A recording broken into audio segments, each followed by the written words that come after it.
कर्मों का न्याय चक्र केवल एक दर्शन नहीं, बल्कि सृष्टि की गूढ़ व्यवस्था है, जहाँ हर कार्य, हर विचार और हर भावना ब्रह्मांड में अपनी छाप छोड़ती है। ये चक्र अटल है, निष्पक्ष है और समय के साथ अपने न्याय को संपूर्णता में प्रकट करता है। यह न तो डराने के लिए है, न ही सजाएं देने के लिए, बल्कि आत्मबोध और जीवन की दिशा सुधारने का दिव्य साधन है। जो बोया जाता है वही फलता है, यही इसका सनातन सत्य है। ये चक्र हमें सिखाता है कि जीवन का हर पल एक बीज है और हमारे कर्म ही उसका जल, प्रकाश और दिशा है। नमस्कार दोस्तों, आप सबका वेद ज्ञान 02 में दिल से स्वागत है।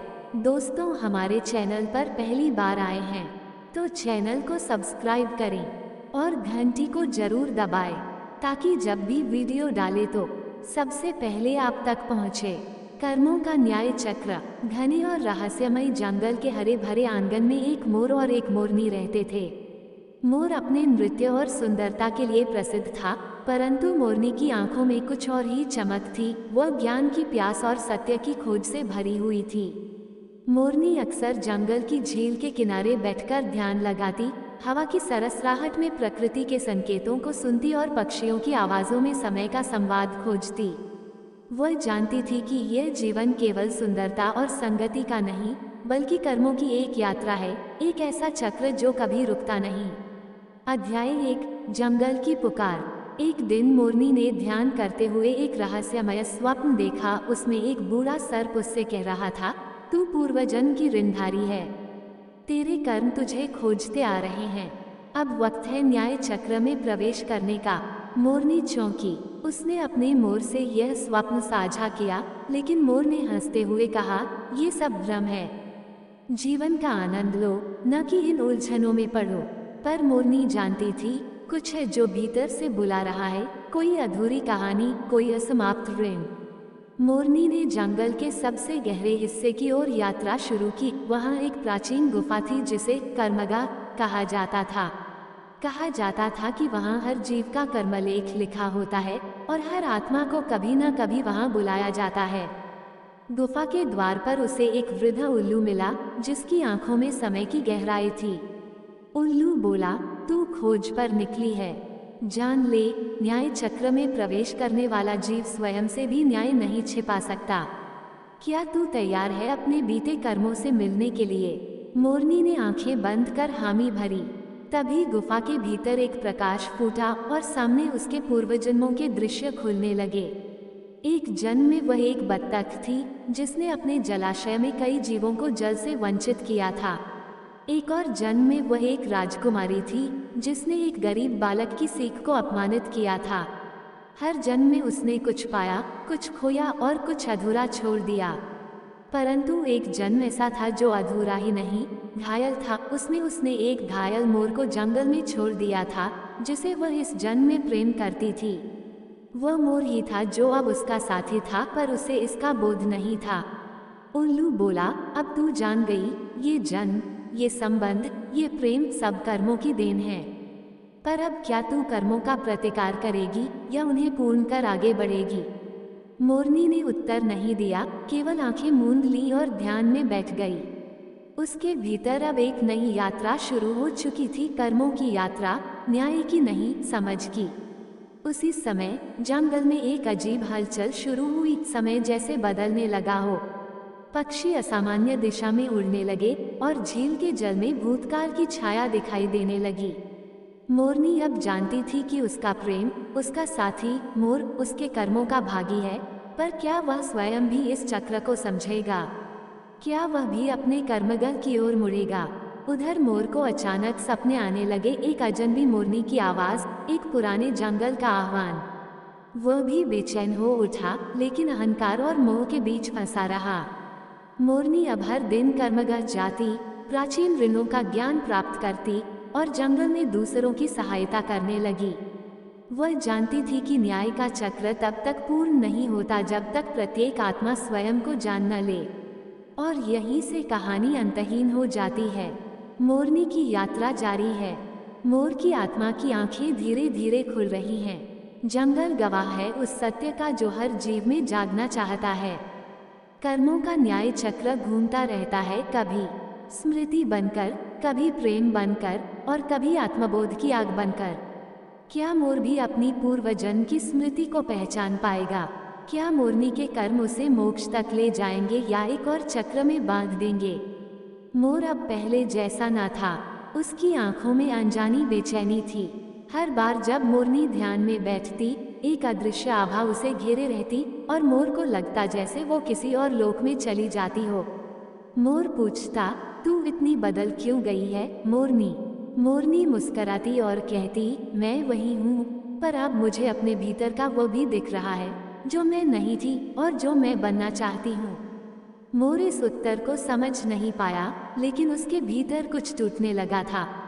उसे अब सपने आने लगे। सपनों में वह एक घायल मोर था जिसे किसी ने जंगल में छोड़ दिया था। एक बार सपने में उसी मोरनी की छवि आई जो आज उसकी संगिनी थी, और तब पहली बार मोर के भीतर एक कंपन हुआ। क्या मैं उसे पहले से जानता हूँ? मोर अकेले जंगल की ओर निकल पड़ा। वो उसी गुफा के द्वार पर पहुंचा जहां मोरनी जाती थी कर्मगाह। वहां वही वृद्ध उल्लू उसे मिला और बिना कुछ पूछे बोला, तू आया है, पर सत्य सुनने की हिम्मत क्या तूने इकट्ठा की है? मोर ने सिर झुका दिया। गुफा का द्वार अपने आप खुल गया, और जैसे ही मोर ने भीतर कदम रखा, उसके सामने उसका ही प्रतिबिंब उभरा, पर वो एक ऐसा रूप था जो दर्द में डूबा हुआ था। तू उस दिन छोड़ दिया गया था, पर तेरा ये जन्म उसे माफ करने का अवसर है। क्या तू न्याय करेगा या बदले में उलझ जाएगा? एक आकाशवाणी गूंजी। गुफा से लौटकर मोर सीधे मोरनी के पास पहुंचा, जो झील किनारे ध्यान में थी। आज मोर ने पहली बार उसके पास बैठकर अपनी आंखें बंद की। दोनों की आत्माएं जैसे एक ही वृत्त में घुलने लगीं।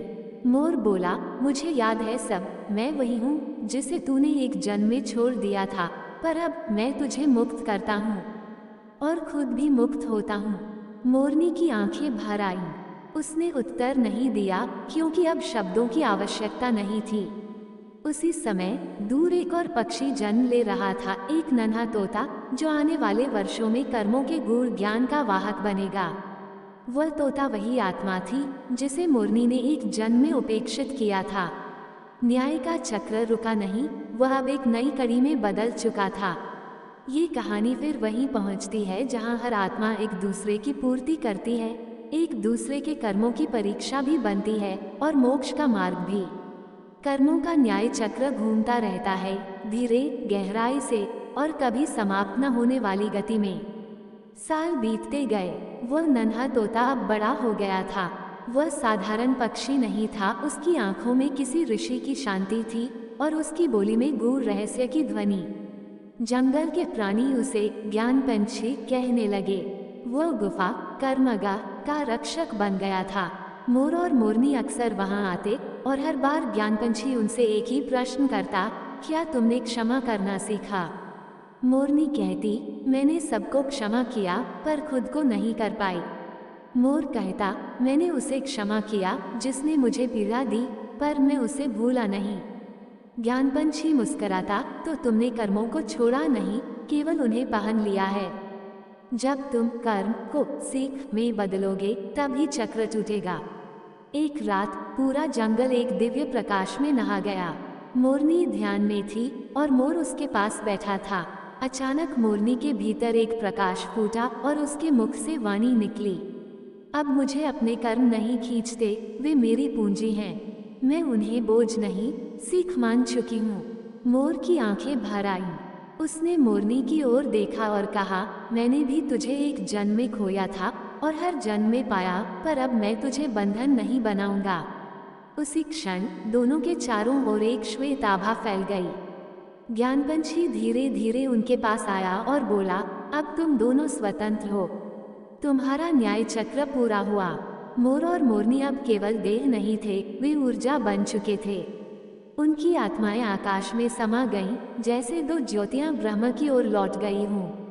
ज्ञान पंछी गुफा के बाहर खड़ा हुआ और जंगल की ओर मुख करके बोला, हे प्राणियों, सुनो, कर्मों का चक्र तब तक घूमता है जब तक हम उससे लड़ते हैं, लेकिन जब हम उसे स्वीकार करके उससे सीख लेकर क्षमा और प्रेम को चुनते हैं, तब वही चक्र हमें मोक्ष तक ले जाता है।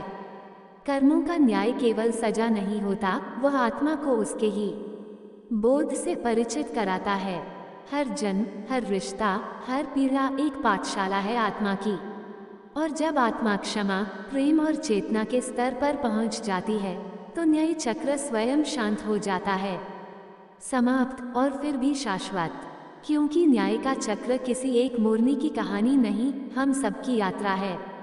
तुम भी सोचो, क्या तुमने अपने भीतर के चक्र को समझा है? वीडियो अच्छा लगे तो दोस्त परिवार के साथ शेयर करें।